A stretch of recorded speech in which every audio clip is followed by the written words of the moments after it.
اور اب میں گزارش کر رہا ہوں اردو اکیڈمی کے vice chairman doctor Majid Deobandi صاحب سے، جو نہ صرف میں نے جیسے پہلے عرض کیا کہ شہرت یافتہ شاعر ہیں، ان سے یہ درخواست کہ اپنے خیر مقدمی کلمات کا یہاں پر اظہار فرمائیں، استقبال فرمائیں۔ حکومت دلی کے نائب وزیر اعلیٰ، بے انتہا ہنسمکھ اور محبت والی شخصیت عالی مرتبت منیش سسودیا صاحب، ہم سب کے سرپرست دلی اسمبلی کے اسپیکر عالی جناب رام نواس گوئل صاحب، دلی حکومت کے وزیر محترم اردو کا مسافر ہے یہی پہچان ہے اس کی، جدھر سے بھی گزرتا ہے سلیقہ چھوڑ جاتا ہے۔ خواتین و حضرات، دلی اردو اکیڈمی کا یہ جشن آزادی کا مشاعرہ میں اپنے مہمانوں کا، شعراء کرام کا اور خاص طور پر آپ لوگوں کا استقبال کرتا ہوں، اس لیے کہ پھر حسن کی بستی میں اجالے نہ رہیں گے دنیا میں اگر چاہنے والے نہ رہیں گے۔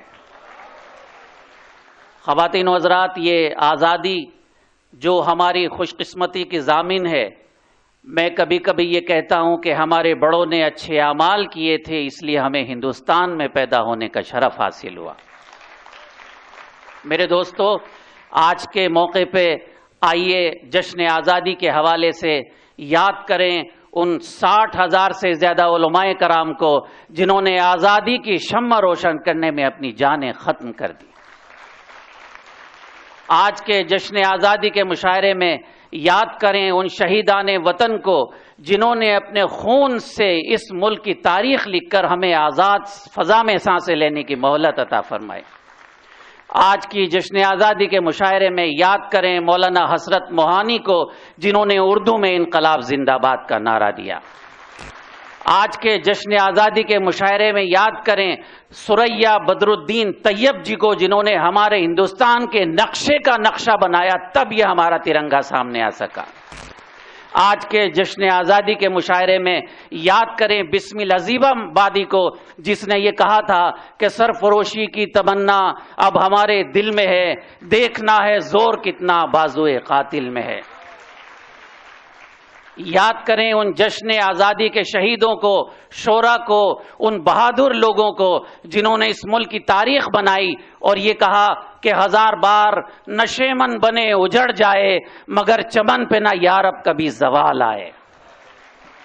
1000 بار نشے من بنے اجڑ جائے مگر چمن پہ نہ یارب کبھی زوال آئے، کوئی سنے نہ سنے انقلاب کی آواز، پکارنے کی حدوں تک تو ہم پکار آئے۔ سامعین محترم، میں زیادہ دیر آپ کے درمیان نہیں رہوں گا، مجھے آپ سب کا استقبال کرنا ہے۔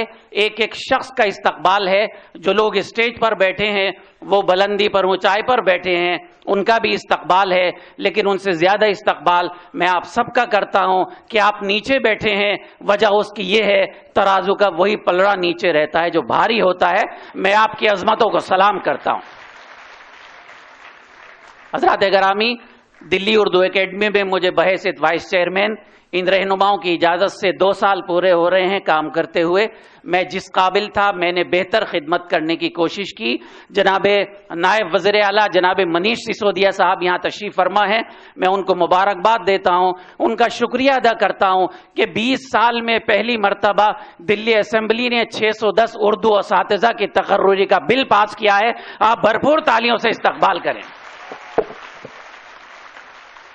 اور سامعین محترم، اردو کے چاہنے والوں، اردو کے عاشقوں، میں آپ سب کی طرف سے اپنے وزیر تعلیم عالی مرتبت منیش سسودیا صاحب سے گزارش کر رہا ہوں کہ برائے کرم اپنے وعدے کو پورے کریں اور جلدی سے جلدی ان 610 اردو اساتذہ کی تقرری کا عمل شروع کریں۔